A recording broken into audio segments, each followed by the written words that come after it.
ایک پلے میں میرے آقا اکیلے آج بھی ولادت ہوئی ہے، اور دوسرے پلے میں 1000 انسان. بتائیے کون سا پلہ بھاری ہوگا؟ 1,00,000 رکھ دیا جائے تب، 1 کروڑ رکھ دیا جائے تب. اللہ آپ کی زبان کو قبول فرمائے، آپ کی نسلوں کو آباد کرے، اس بستی کو ہمیشہ اپنے رحم و کرم کی برسات سے گامزن فرمائے. آؤ سنو، جبریل امین نے تو ایک ترازو لگایا ہے، ترازو کے 2 پلے ہیں. ایک پلے میں میرے آقا کو رکھا ہے، ایک پلے میں ایک نوجوان کو رکھا ہے. کیا دیکھتے ہیں؟ نبی کا پلہ بھاری ہے. 10 انسان کو رکھ دیا گیا ہے، پھر بھی نبی کا پلہ بھاری ہے. ہزاروں انسان کو رکھ دیا گیا ہے، پھر بھی نبی کا پلہ بھاری ہے. کروڑوں انسان کو رکھ دیا گیا ہے، پھر بھی نبی کا پلہ بھاری ہے. جبریل امین فرماتے ہیں ایسا ہے، ایک پلے میں تنہا مصطفیٰ رہیں گے، دوسرے پلے میں سارے دنیا کے انسانوں کو رکھ دیا گیا ہے. دنیا کے سارے انسانوں کو ایک پلے میں رکھ دیا گیا ہے، دوسرے پلے میں تنہا میرے آقا ہیں. پھر بھی کون سا پلہ بھاری نظر آ رہا ہے؟ جبریل امین دیکھ رہے ہیں نبی کا پلہ بھاری نظر آ رہا ہے. جبریل امین فرماتے ہیں فرشتوں سنو، ایک پلے میں تنہا مصطفیٰ رہیں گے، دوسرے پلے میں زمین کو رکھو. زمین رکھ دی گئی، پھر بھی نبی کا پلہ بھاری ہے. آسمان رکھ دیا گیا، پھر بھی نبی کا پلہ بھاری ہے. شجر و حجر کو رکھ دیا گیا، پھر بھی نبی کا پلہ بھاری ہے. بحر و بر کو رکھ دیا گیا، پھر بھی نبی کا پلہ بھاری ہے. دنیا کے تمام پہاڑوں کو رکھ دیا گیا، پھر بھی نبی کا پلہ بھاری ہے. ساری کائنات کو رکھ دیا گیا، پھر بھی نبی کا پلہ بھاری ہے. عرش و کرسی کو بھی رکھ دیا گیا، پھر بھی نبی کا پلہ بھاری ہے. اب جبریل امین کو سمجھ آیا. جبریل امین نے فرمایا ارے فرشتوں ٹھہر جاؤ، خدا کی قسم یہ عام نہیں ہے، یہ محبوب خدا ہے. اگر ایک پلے میں ساری کائنات رکھ دی جائے، دوسرے پلے میں تنہا مصطفیٰ ہو، پھر بھی مصطفیٰ کا پلہ سب پر بھاری پڑ جائے گا.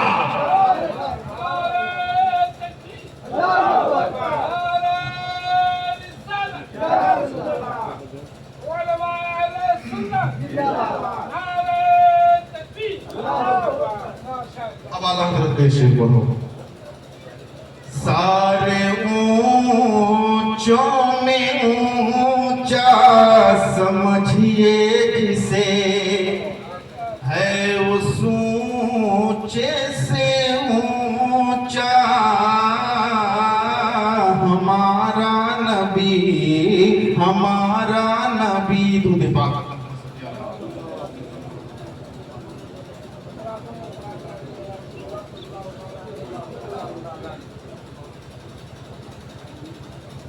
سرکار کی عمر شریف 25 سال کی ہے.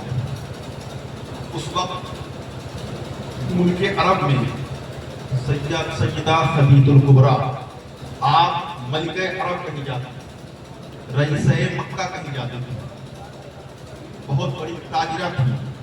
آپ کے سامان تجارت کو لے کر لوگ ملک شام جاتے فروخت کرتے، لیکن اس میں ڈنڈی مار دیا کرتے تھے، چونکہ کوئی اپنا تھا نہیں. ایک غلام تھے، وہ بھی میسرہ تھے، حضرت میسرہ صحابی رسول تھے.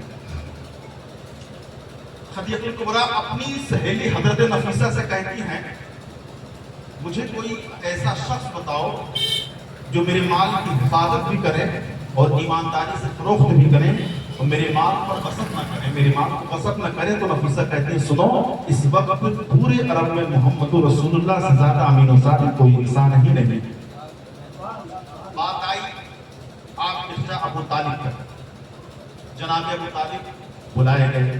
خدیجہ الکبریٰ نے فرمایا کہ میں چاہتی ہوں کہ آپ کے بھتیجے میرے مال تجارت کو لے کر، سامان تجارت کو لے کر ملک شام جائیں، فروخت کریں، جو نفع ہوگا آدھا دیا جائے گا.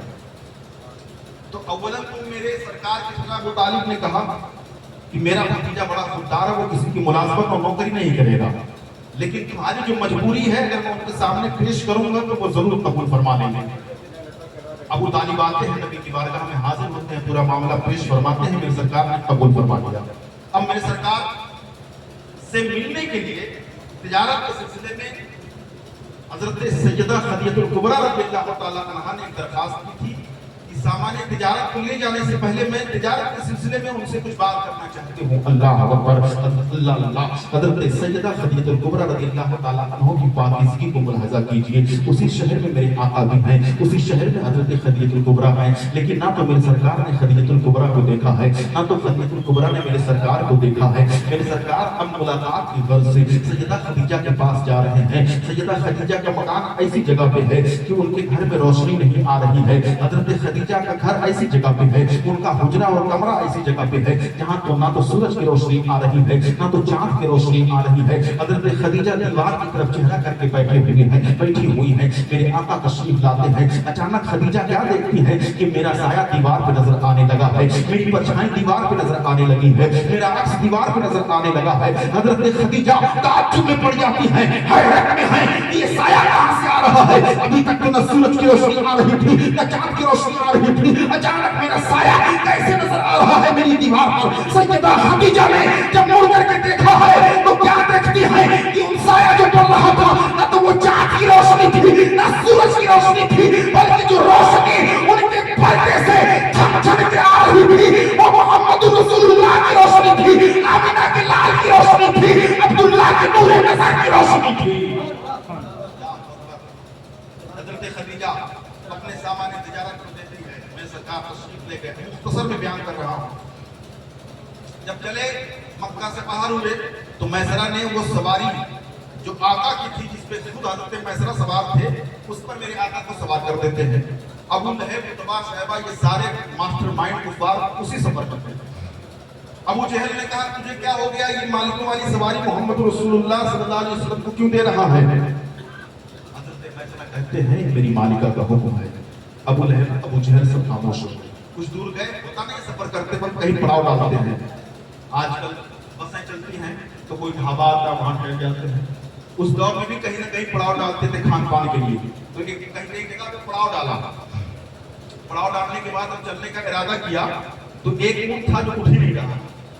अबू जहल ने कोशिश की, उतबा शैबा ने कोशिश की, हर मन की कोशिश की, बड़े बड़े ऊंटवान फेल हो गए, कोई उठा ही नहीं पा रहा है, इस तरह बैठ गया है। इतने में हजरत मैसरा हाजिर हुए हैं, कहते हैं क्या बात है? लोगों ने कहा कि ये ऊंट बैठ गया है, उठने का नाम नहीं ले रहा है। हजरत मैसरा कहते हैं अगर इजाजत हो तो मोहम्मद इब्ने अब्दुल्लाह को बुला लाओ। इतना कहना था कि अबू जहल को तकलीफ हुई, उसके पेट में दर्द होने लगा है। उसने कहा हमसे ज्यादा तजर्बाकार वो है। अबू लहब ने कहा हमसे ज्यादा वो दूरंदेश है। अबू दुबा ने कहा कि हमसे ज्यादा वो तजर्बाकार है। हजरत मैसरा कहते हैं एक मरतबा बुला के देख तो लो, एक मरतबा मुशाहदा तो कर लो, आने को तो देख लेना वो कैसे है तुम कैसे हो। अल्लाह अकबर। लोगों ने कहा ठीक है बुला कर लेकर आओ। मेरे आका को हजरत मैसरा मेरे आका की बारगाह में हाजिर होते हैं, अर्ज करते हैं या रसूल अल्लाह एक ऊंट बैठ गया है, उठने का नाम नहीं ले रहा है, मेरे आका चले उसको उठा दीजिए। मेरे आका उस ऊंट के पास तशरीफ ले चले। आइए अपने आका की अजमत देखिए, जिस नबी की कलमा आप हम और आप पढ़ रहे हैं उस नबी की शान देखिए, उस नबी की अजमत को हजा कीजिए। मेरे सरकार अपने मकाम से उठे हैं, अपनी जगह से उठे हैं, वहां तशरीफ लाए जहां ऊंट बैठा हुआ था। आइए जरा देखिए, गौर से सुनिए और अपने आका की अज़मत अपने सीने में बिठाइए, अपने सीने को नबी का मदीना बनाइए। मेरे मुस्तफा तशरीफ लाए हैं, आका ने डंडी नहीं मारी है, आका ने डाका डाला नहीं है, आका ने सिर्फ अपने हाथ को ऊंट के गर्दन पे रख दिया। आका फरमाते हैं उठता क्यों नहीं, इतना फरमाना था कि बैठा हुआ ऊंट खड़ा हो जाता है और जब चलना शुरू करता है तो सारी सवारियों को ओवरटेक कर लेता है। तकलीफ हुई, साहिबा परेशान हुआ, अबू लहब सर झुकाया हुआ है, अबू जहल भी परेशान है, ये क्या हो गया? हमने तो हर मुमकिन कोशिश कर ली है मगर ऊंट नहीं उठ रहा था। मोहम्मद रसूलुल्लाह ने कान में कुछ कहा है कि बैठा हुआ ऊंट खड़ा हो गया तो मशयख ने आवाज दी है, ऐसी आवाज आई अरे नादानो परेशान क्यों होते हो, अरे नादानो हैरत में क्यों पड़ते हो। मेरे महबूब की जब बचपन का जमाना था, ये हलीमा की सवारी पर सवार हुए थे तो इसकी सवार होने की बरकत से हमने हलीमा की सवारी को जवानी अता कर दी थी। वो तो हुजूर का बचपना था, वो तो मेरे महबूब के बचपन का जमाना था, अब मेरा महबूब जवान हो गया है। अरे खुदा की कसम अगर मेरा महबूब सिर्फ इशारा कर दे तो ऊंट को खड़े करने की बात तो दूर है, महबूब का इशारा करना काम होगा, मुर्दे को जिंदा करना मेरा काम होगा। मस्जिद ने आवाज दी अगर महबूब इशारा कर दे तो ये बैठा हुआ ऊंट क्या है, हम मुर्दा ऊंट को भी जिंदगी अता कर दे। अल मुख्तसर सफर की तशरीफ लाए, निकाह हुआ, निकाह के बाद हजरत सैयदा खदीजतुल कुबरा रज़ियल्लाहु तआला अन्हा